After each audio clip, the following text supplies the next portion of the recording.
Good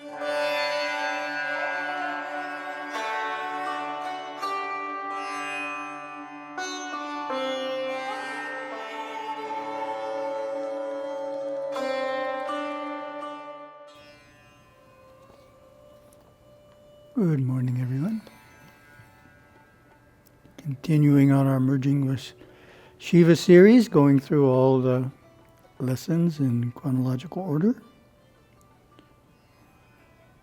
Continuing with Chapter 50, Reincarnation, talk that was given in 1958, the Sutter Street Temple.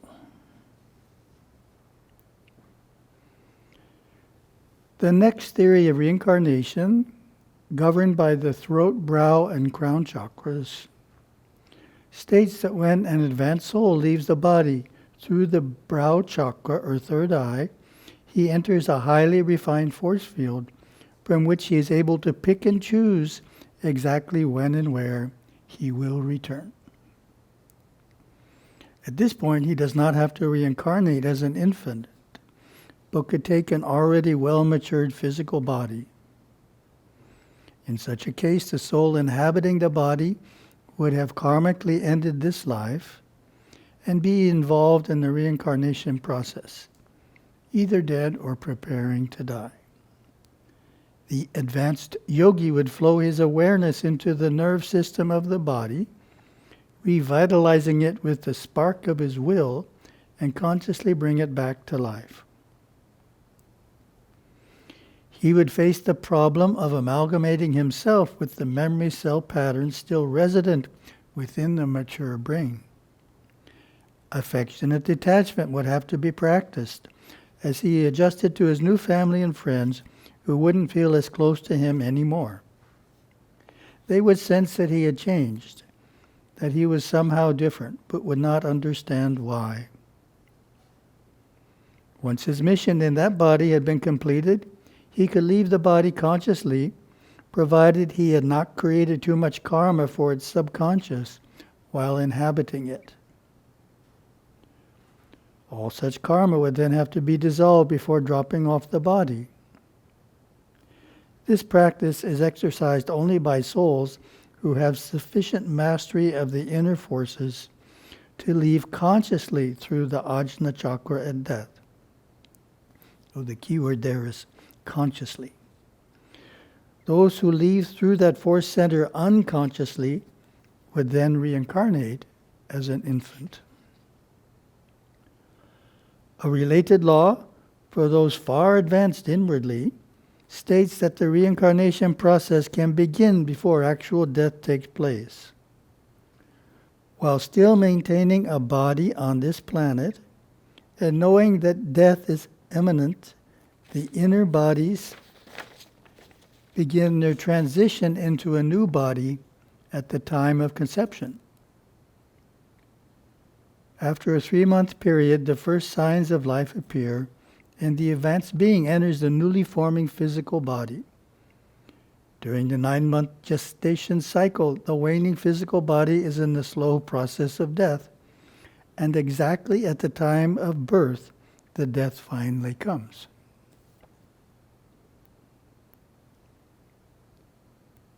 If evolution continues on the astral and other inner planes, and is in some ways more advanced in these realms, then why do we need a physical body at all to unfold spiritually? Is it perhaps an unnecessary burden of flesh? According to classical yoga precepts, you must have a physical body in order to attain nirvikalpa samadhi, the highest realization of God, the Absolute. This is due to the fact that on the refined inner planes, only 3 or 4 of the higher chakras are activated. The others are dormant. For nirvikalpa samadhi, all 7 chakras, as well as the 3 major energy currents, have to be functioning to sustain enough kundalini force to burst through to the self. The very same instinctive forces and fluids which generate material involvement, uncomplimentary karma, and the body itself, when transmuted, are the impetus that propels awareness beyond the ramification of mind into the timeless, spaceless, formless truth, Shiva. Oh, then we have some comments from me. The last sentence, I think, is a really good summary of the need for physical birth. Of course, the last sentence read, the very same instinctive forces and fluids which generate material involvement, uncomplementary karma in the body itself, when transmuted, key word there is transmuted, which means turned into a more subtle form, are the impetus that propels awareness beyond the ramification of mind. So we need all the physical instinctive forces, but we have to transmute them. We have to turn them into something more refined, and then they're able to help us in our realization.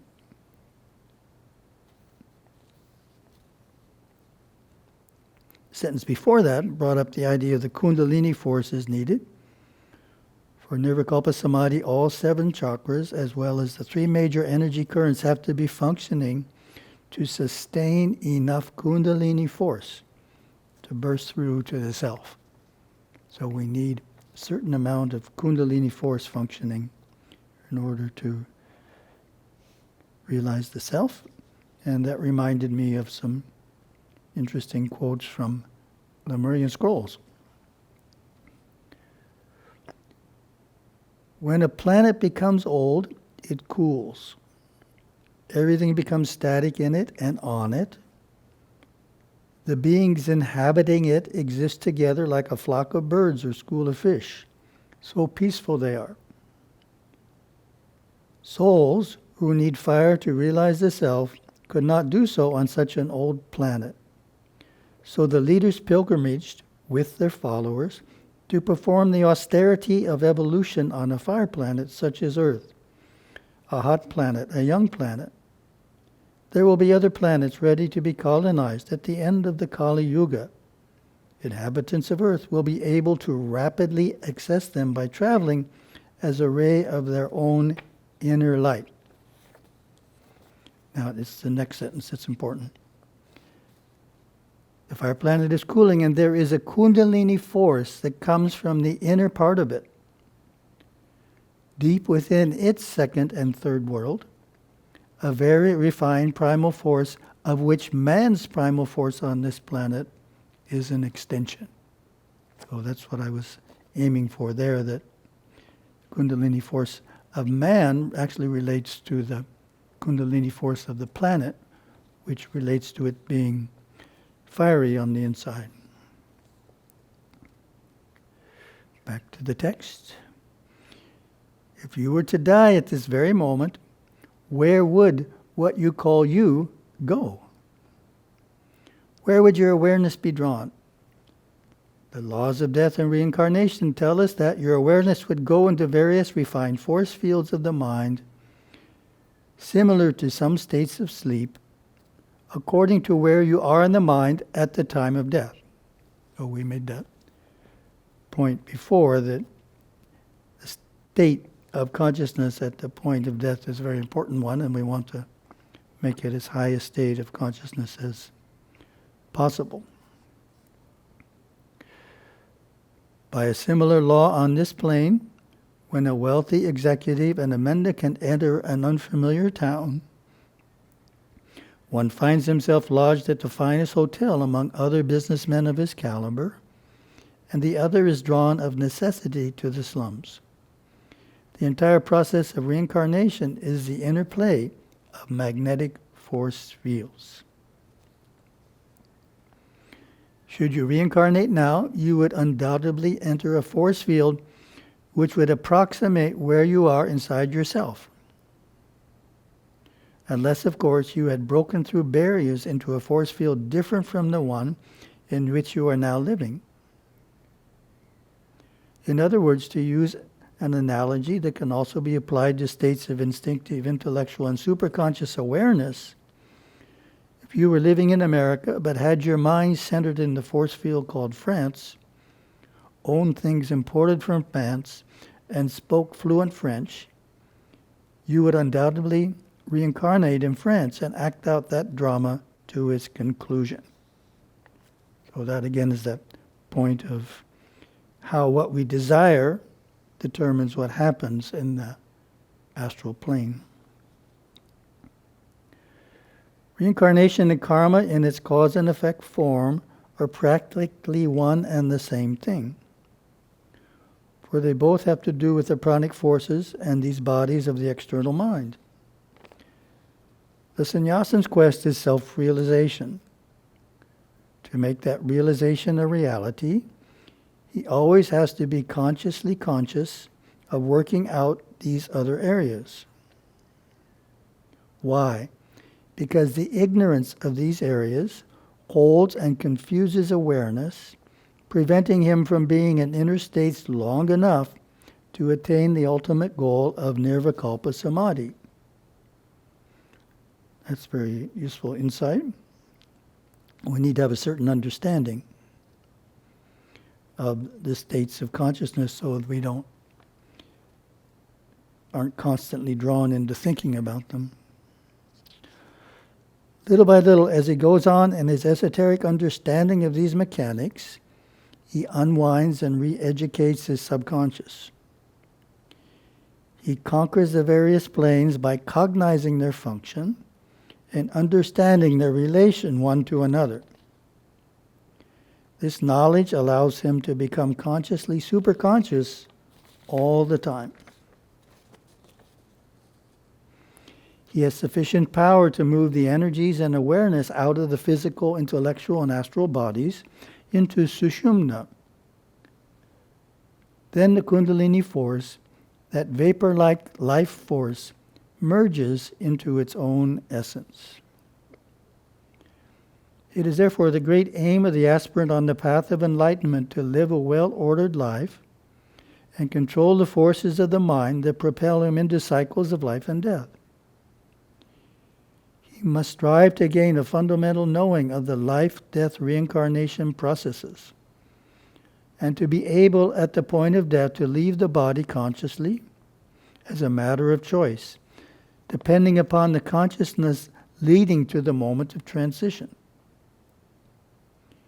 He must throw off the false identification with this body or that personality and see himself as the ageless soul that has taken many, many births, of which this is only one.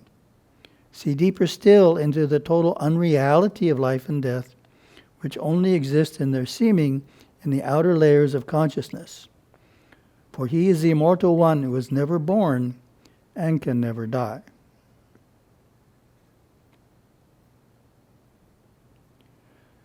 So that last sentence is a really good one to comment on. We're looking at two levels of reality at the same time. Gurudeva calls one of them relatively real and the other absolutely real. So the relatively real is life and death being different people, that change takes place. The absolutely real is the part of us in which there's no change and there's no birth and death. So both parts are functioning within us, and we need to, at the point of transition, move out of the external one into the internal one. That's what Gurudeva is saying. Thank you very much. Have a wonderful day.